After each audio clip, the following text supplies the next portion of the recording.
বাসে ঘুরতে যাই। আজকে অন্য এক জায়গায় গিয়েছি।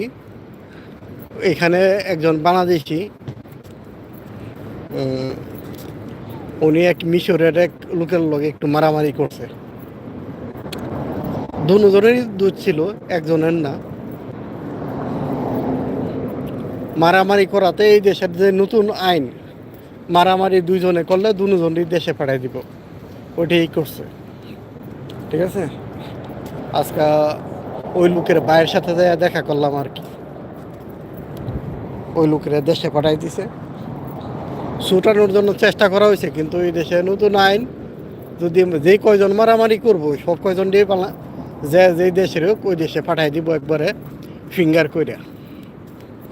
ঠিক আছে, এটা হলো বর্তমানে কুয়েতের নতুন আইন। এই আইনের ভিতরে এখন যদি কেউ মারামারি করেন, দুজনে করেন আর চারজনে করেন, একজনও থাকতে পারতেন না।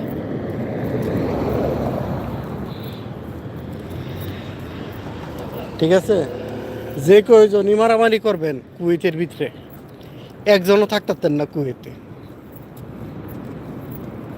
কার দোষ ওইটা এরা দেখতোই না। কারণ দেখা গেছে মারামারি করে দুইজনের অনেক সময় দোষ থাকে না, যে কোনো একজনের দোষ থাকে, কিন্তু মারামারি করলে দুজনই দেশে পাঠাইব। এখানে আর কোনো বিচার টিচার নেই। অতএব মারামারি থেকে বিরত থাকবেন।